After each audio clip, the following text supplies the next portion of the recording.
Hello, Professor. My name is Carlos Lopez, and I'm from your History 8 class. And today I'm going to talk about Mesoamerica and these Mesoamerican entities.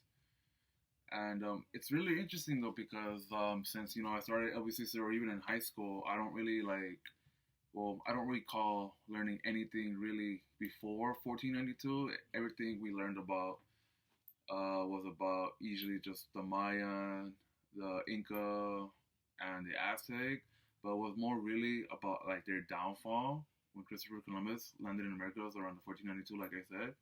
So this class is going to be very interesting.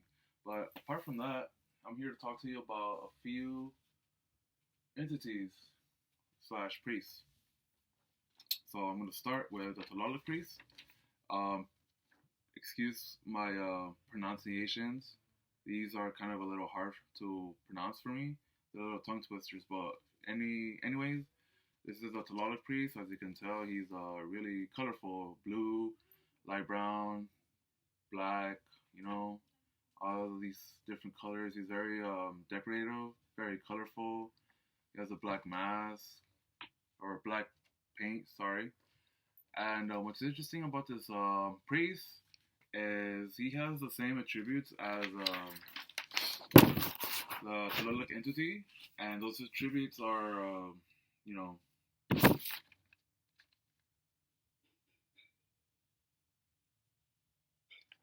well, to be honest, I'm not sure what those characteristics are, but from what I've read is Tlaloc is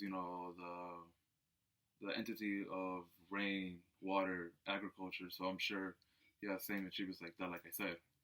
But what's interesting about these priests is since they're priests, aside from priests and high rulers, they would participate in bloodshed, which is a fun fact if you didn't know that. They participated in bloodshedding apart from, sacrificing bodies to the gods, they would sacrifice blood.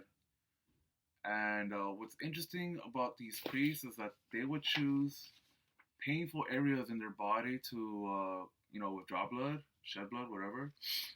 And like they would shed blood from like their earlobes, their tongue, and genitalia. Just unusual spots to get shed blood or whatever. I keep saying withdrawn, but yeah, shed blood. But yeah, this guy was pretty interesting, red and really colorful.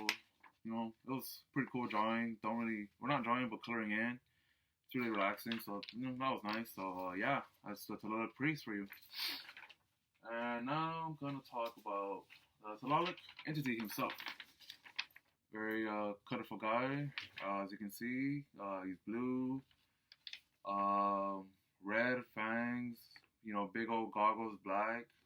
Very colorful. And what's interesting about this entity is, he's, like I said earlier, he's the entity of water and vegetation, essentially. And it's interesting about this entity is his color scheme. Like the way he looks. He's blue, just like water, the ocean, and yeah, I mean, with that color, he has certain characteristics that resemble with like I said, water and vegetation and agriculture. So that's actually really cool to learn and read about. So yeah, the entity of the Tlaloc of water and agriculture. Here you go. And lastly, we are gonna talk about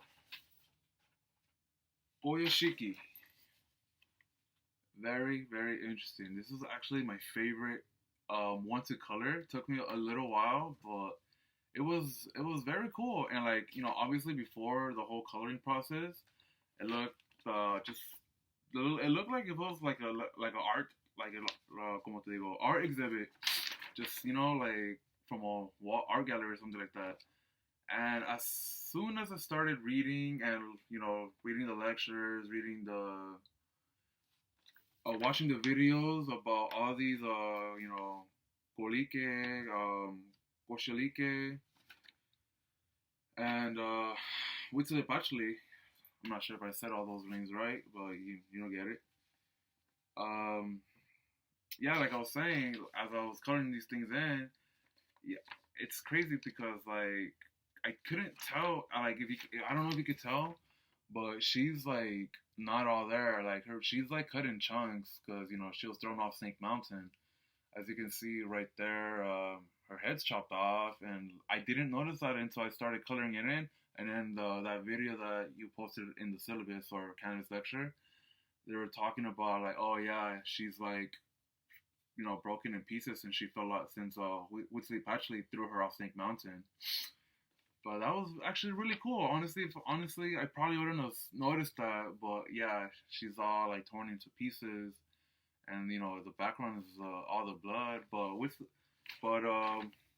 Koyashiki,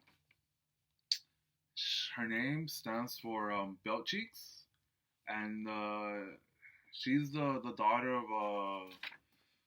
I'm trying to see if I don't pronounce her name wrong. It was Ko Go. Dang it, how do you pronounce her name?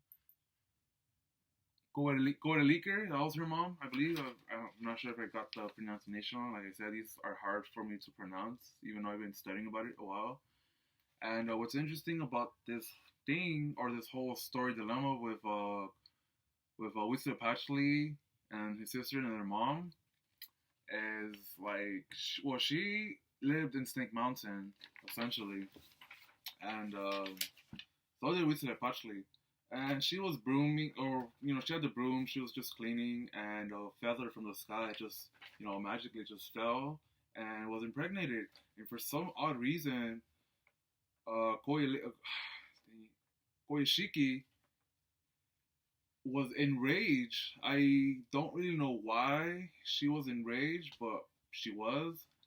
And she gathered her 400 brothers to storm Snake Mountain and kill her, which was kind of odd, but like, I guess. And Whitley Patchley was there to defend her mom. He was fully armed, which was cool, defend your mother. And I guess he succeeded. He defended his mom, obviously. And Whitley Patchley cut off her head, as you can tell by the picture right there. And he threw her off Snake Mountain. And, that's exactly why her body pieces were, all shattered all December. Just cut into pieces. And yeah, it was really, really interesting, kind of dark, but yeah, Whitson Patchley basically defended her mom and killed his sister to defend his mom. And then years later, I was reading something about how they would reenact this whole segment with Lisa Patchley and his sister, and I believe it was called. Let me see. It was called the reenactment of the. Oh, let me see if I can remember. I'm being honest with you. The Blood Banners. Yeah, there you go. It was part of the Blood Banners, and it was a reenactment of that killing between them. So that was really interesting. This whole segment of all these entities. It was really nice reds, I guess. I really enjoyed learning about it, and I'm glad I took your class. It's funny because I took your class a few years back, and it was a very, very hard class. And this one is a little overwhelming, but I think I'm gonna have fun with it, and